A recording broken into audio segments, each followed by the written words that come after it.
श्रीविष्णवे नमः। श्रीविष्णोः शतनामस्तोत्रम्। नारद उवाच। ॐ वासुदेवं हृषीकेशं वामनं जलशायिनं जनार्दनं हरिं कृष्णं श्रीवक्षं गरुडध्वजं वराहं पुण्डरीकाक्षं नृसिंहं नरकान्तकम् अव्यक्तं शाश्वतं विष्णुमनन्तमजमव्ययं नारायणं गदाध्यक्षं गोविन्दं कीर्तिभाजनं गोवर्धनोद्धरं देवं भूधरं भुवनेश्वरं वेत्तारं यज्ञपुरुषं यज्ञेशं यज्ञवाहकं चक्रपाणिं गदापाणिं शङ्खपाणिं नरोत्तमं वैकुण्ठं दुष्टदमनं भूगर्भं पीतवाससं त्रिविक्रमं त्रिकालज्ञं त्रिमूर्तिं नन्दिकेश्वरं रामं रामं हयग्रीवं भीमं रौद्रं भवोद्भवं श्रीपतिं श्रीधरं श्रीशं मङ्गलं मङ्गलायुधं दामोदरं दमोपेतं केशवं केशिसूदनं वरेण्यं वरदं विष्णुमानन्दं वासुदेवजं हिरण्यरेतसं दीप्तं पुराणं पुरुषोत्तमं सकलं निष्कलं शुद्धं निर्गुणं गुणशाश्वतं हिरण्यतनुसङ्काशं सूर्यायुतसमप्रभं मेघश्यामं चतुर्बाहुं कुशलं कमलेक्षणं ज्योतिरूपमरूपं च स्वरूपं रूपसंस्थितं सर्वज्ञं सर्वरूपस्थं सर्वेशं सर्वतोमुखं ज्ञानं कूटस्थमचलं ज्ञानदं परमं प्रभुं योगेशं योगनिष्णातं योगिनं योगरूपिणम् ईश्वरं सर्वभूतानां वन्दे भूतमयं प्रभुम् इति नामशतं दिव्यं वैष्णवं खलु पापहं व्यासेन कथितं पूर्व सर्वपापप्रणाशनं यः पठेत् प्रातरुत्थाय स भवेद्वैष्णवो नरः सर्वपापविशुद्धात्मा विष्णुसायुज्यमाप्नुयात् चान्द्रायणसहस्राणि कन्यादानशतानि च गवां लक्षसहस्राणि मुक्तिभागी भवेन्नरः अश्वमेधायुतं पुण्यं फलं प्राप्नोति मानवः। श्रीविष्णवे नमः। श्रीविष्णोः शतनामस्तोत्रम्। नारद उवाच। ॐ वासुदेवं हृषीकेशं वामनं जलशायिनं जनार्दनं हरिं कृष्णं श्रीवक्षं गरुडध्वजं वराहं पुण्डरीकाक्षं नृसिंहं नरकान्तकम् अव्यक्तं शाश्वतं विष्णुमनन्तमजमव्ययं नारायणं गदाध्यक्षं गोविन्दं कीर्तिभाजनं गोवर्धनोद्धरं देवं भूधरं भुवनेश्वरं वेत्तारं यज्ञपुरुषं यज्ञेशं यज्ञवाहकं चक्रपाणिं गदापाणिं शङ्खपाणिं नरोत्तमं वैकुण्ठं दुष्टदमनं भूगर्भं पीतवाससं त्रिविक्रमं त्रिकालज्ञं त्रिमूर्तिं नन्दिकेश्वरं रामं रामं हयग्रीवं भीमं रौद्रं भवोद्भवं श्रीपतिं श्रीधरं श्रीशं मङ्गलं मङ्गलायुधं दामोदरं दमोपेतं केशवं केशिसूदनं वरेण्यं वरदं विष्णुमानन्दं वासुदेवजं हिरण्यरेतसं दीप्तं पुराणं पुरुषोत्तमं सकलं निष्कलं शुद्धं निर्गुणं गुणशाश्वतं हिरण्यतनुसङ्काशं सूर्यायुतसमप्रभं मेघश्यामं चतुर्बाहुं कुशलं कमलेक्षणं ज्योतिरूपमरूपं च स्वरूपं रूपसंस्थितं सर्वज्ञं सर्वरूपस्थं सर्वेशं सर्वतोमुखं ज्ञानं कूटस्थमचलं ज्ञानदं परमं प्रभुं योगेशं योगनिष्णातं योगिनं योगरूपिणम् ईश्वरं सर्वभूतानां वन्दे भूतमयं प्रभुम् इति नामशतं दिव्यं वैष्णवं खलु पापहं व्यासेन कथितं पूर्व सर्वपापप्रणाशनं यः पठेत् प्रातरुत्थाय स भवेद्वैष्णवो नरः सर्वपापविशुद्धात्मा विष्णुसायुज्यमाप्नुयात् चान्द्रायणसहस्राणि कन्यादानशतानि च गवां लक्षसहस्राणि मुक्तिभागी भवेन्नरः अश्वमेधायुतं पुण्यं फलं प्राप्नोति मानवः। श्रीविष्णवे नमः। श्रीविष्णोः शतनामस्तोत्रम्। नारद उवाच ॐ वासुदेवं हृषीकेशं वामनं जलशायिनं जनार्दनं हरिं कृष्णं श्रीवक्षं गरुडध्वजं वराहं पुण्डरीकाक्षं नृसिंहं नरकान्तकम् अव्यक्तं शाश्वतं विष्णुमनन्तमजमव्ययं नारायणं गदाध्यक्षं गोविन्दं कीर्तिभाजनं गोवर्धनोद्धरं देवं भूधरं भुवनेश्वरं वेत्तारं यज्ञपुरुषं यज्ञेशं यज्ञवाहकं चक्रपाणिं गदापाणिं शङ्खपाणिं नरोत्तमं वैकुण्ठं दुष्टदमनं भूगर्भं पीतवाससं त्रिविक्रमं त्रिकालज्ञं त्रिमूर्तिं नन्दिकेश्वरं रामं रामं हयग्रीवं भीमं रौद्रं भवोद्भवं श्रीपतिं श्रीधरं श्रीशं मङ्गलं मङ्गलायुधं दामोदरं दमोपेतं केशवं केशिसूदनं वरेण्यं वरदं विष्णुमानन्दं वासुदेवजं हिरण्यरेतसं दीप्तं पुराणं पुरुषोत्तमं सकलं निष्कलं शुद्धं निर्गुणं गुणशाश्वतं हिरण्यतनुसङ्काशं सूर्यायुतसमप्रभं मेघश्यामं चतुर्बाहुं कुशलं कमलेक्षणं ज्योतिरूपमरूपं च स्वरूपं रूपसंस्थितं सर्वज्ञं सर्वरूपस्थं सर्वेशं सर्वतोमुखं ज्ञानं कूटस्थमचलं ज्ञानदं परमं प्रभुं योगेशं योगनिष्णातं योगिनं योगरूपिणम् ईश्वरं सर्वभूतानां वन्दे भूतमयं प्रभुम् इति नामशतं दिव्यं वैष्णवं खलु पापहं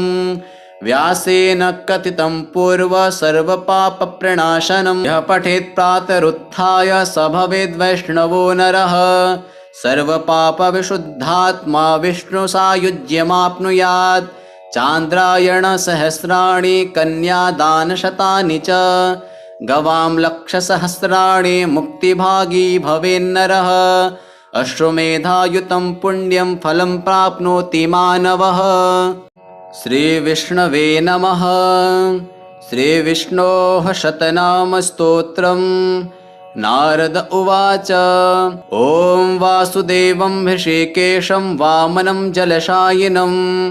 जनार्दनं हरिं कृष्णं श्रीवक्षं गरुडध्वजं वराहं पुण्डरीकाक्षं नृसिंहं नरकान्तकम् अव्यक्तं शाश्वतं विष्णुमनन्तमजमव्ययं नारायणं गदाध्यक्षं गोविन्दं कीर्तिभाजनं गोवर्धनोद्धरं देवं भूधरं भुवनेश्वरं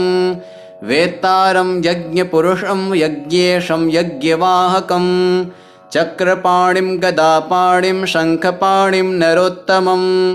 वैकुण्ठं दुष्टदमनं भूगर्भं पीतवाससं त्रिविक्रमं त्रिकालज्ञं त्रिमूर्तिं नन्दिकेश्वरं रामं रामं हयग्रीवं भीमं रौद्रं भवोद्भवं श्रीपतिं श्रीधरं श्रीशं मङ्गलं मङ्गलायुधं दामोदरं दमोपेतं केशवं केशिसूदनं वरेण्यं वरदं विष्णुमानन्दं वासुदेवजं हिरण्यरेतसं दीप्तं पुराणं पुरुषोत्तमं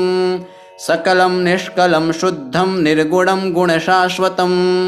हिरण्यतनुसङ्काशं सूर्यायुतसमप्रभं मेघश्यामं चतुर्बाहुं कुशलं कमलेक्षणं ज्योतिरूपमरूपं च स्वरूपं रूपसंस्थितं सर्वज्ञं सर्वरूपस्थं सर्वेशं सर्वतोमुखं ज्ञानं कूटस्थमचलं ज्ञानदं परमं प्रभुं योगेशं योगनिष्णातं योगिनं योगरूपिणम् ईश्वरं सर्वभूतानां वन्दे भूतमयं प्रभुम् इति नामशतं दिव्यं वैष्णवं खलु पापहं व्यासेन कथितं पूर्व सर्वपापप्रणाशनं यः पठेत् प्रातरुत्थाय स भवेद्वैष्णवो नरः सर्वपापविशुद्धात्मा विष्णुसायुज्यमाप्नुयात् चान्द्रायणसहस्राणि कन्यादानशतानि च गवां लक्षसहस्राणि मुक्तिभागी भवेन्नरः अश्वमेधायुतं पुण्यं फलं प्राप्नोति मानवः। श्रीविष्णवे नमः। श्रीविष्णोः शतनामस्तोत्रम्। नारद उवाच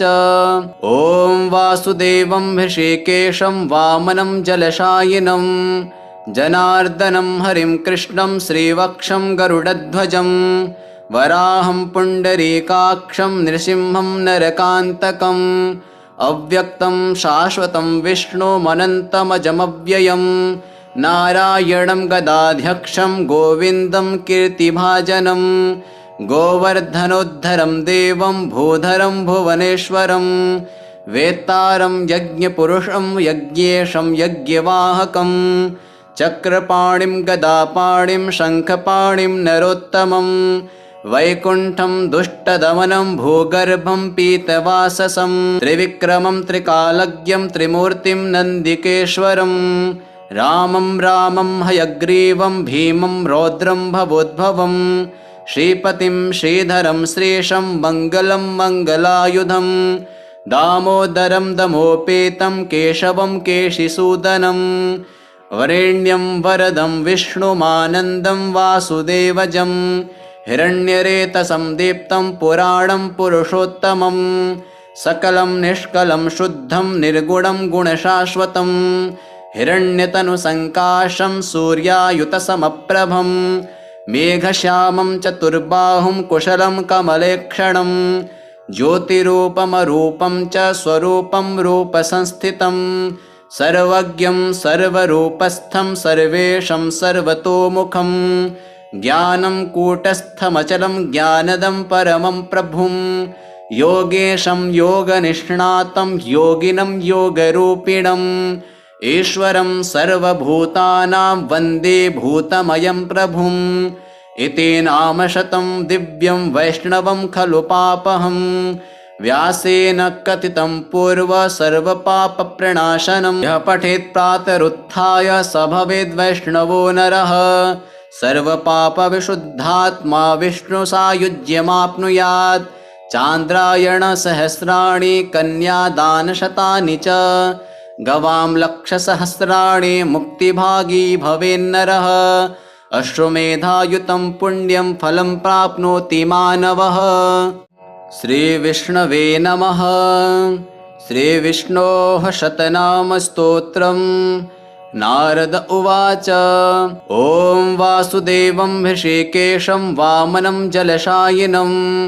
जनार्दनं हरिं कृष्णं श्रीवक्षं गरुडध्वजं वराहं पुण्डरीकाक्षं नृसिंहं नरकान्तकम् अव्यक्तं शाश्वतं विष्णुमनन्तमजमव्ययं नारायणं गदाध्यक्षं गोविन्दं कीर्तिभाजनं गोवर्धनोद्धरं देवं भूधरं भुवनेश्वरं वेत्तारं यज्ञपुरुषं यज्ञेशं यज्ञवाहकं चक्रपाणिं गदापाणिं शङ्खपाणिं नरोत्तमं वैकुण्ठं दुष्टदमनं भूगर्भं पीतवाससं त्रिविक्रमं त्रिकालज्ञं त्रिमूर्तिं नन्दिकेश्वरं रामं रामं हयग्रीवं भीमं रौद्रं भवोद्भवं श्रीपतिं श्रीधरं श्रीशं मङ्गलं मङ्गलायुधं दामोदरं दमोपेतं केशवं केशिसूदनं वरेण्यं वरदं विष्णुमानन्दं वासुदेवजं हिरण्यरेतसं दीप्तं पुराणं पुरुषोत्तमं सकलं निष्कलं शुद्धं निर्गुणं गुणशाश्वतं हिरण्यतनुसङ्काशं सूर्यायुतसमप्रभं मेघश्यामं चतुर्बाहुं कुशलं कमलेक्षणं ज्योतिरूपमरूपं च स्वरूपं रूपसंस्थितं सर्वज्ञं सर्वरूपस्थं सर्वेशं सर्वतोमुखं ज्ञानं कूटस्थमचलं ज्ञानदं परमं प्रभुं योगेशं योगनिष्णातं योगिनं योगरूपिणम् ईश्वरं सर्वभूतानां वन्दे भूतमयं प्रभुम् इति नामशतं दिव्यं वैष्णवं खलु पापहम् व्यासेन कथितं पूर्व सर्वपापप्रणाशनं यः पठेत् प्रातरुत्थाय स भवेद् वैष्णवो नरः सर्वपापविशुद्धात्मा विष्णुसायुज्यमाप्नुयात् चान्द्रायणसहस्राणि कन्यादानशतानि च गवां लक्षसहस्राणि मुक्तिभागी भवेन्नरः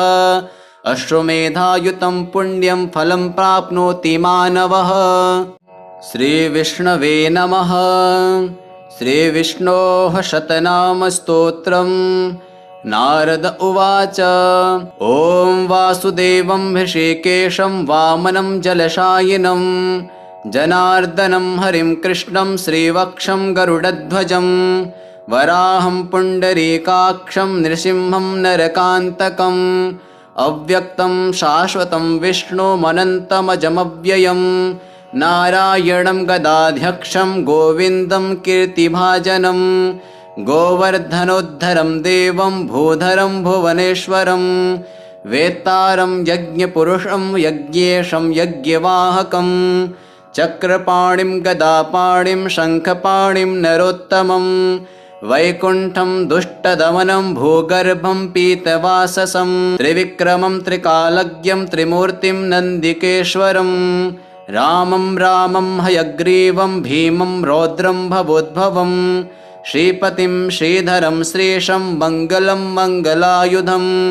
दामोदरं दमोपेतं केशवं केशिसूदनं वरेण्यं वरदं विष्णुमानन्दं वासुदेवजं हिरण्यरेतसं दीप्तं पुराणं पुरुषोत्तमं सकलं निष्कलं शुद्धं निर्गुणं गुणशाश्वतं हिरण्यतनुसङ्काशं सूर्यायुतसमप्रभं मेघश्यामं चतुर्बाहुं कुशलं कमलेक्षणं ज्योतिरूपमरूपं च स्वरूपं रूपसंस्थितं सर्वज्ञं सर्वरूपस्थं सर्वेशं सर्वतोमुखं ज्ञानं कूटस्थमचलं ज्ञानदं परमं प्रभुं योगेशं योगनिष्णातं योगिनं योगरूपिणम् ईश्वरं सर्वभूतानां वन्दे भूतमयं प्रभुम् इति नामशतं दिव्यं वैष्णवं खलु पापहम् व्यासेन कथितं पूर्व सर्वपापप्रणाशनं यः पठेत् प्रातरुत्थाय स भवेद् वैष्णवो नरः सर्वपापविशुद्धात्मा विष्णुसायुज्यमाप्नुयात् चान्द्रायणसहस्राणि कन्यादानशतानि च गवां लक्षसहस्राणि मुक्तिभागी भवेन्नरः अश्वमेधायुतं पुण्यं फलं प्राप्नोति मानवः।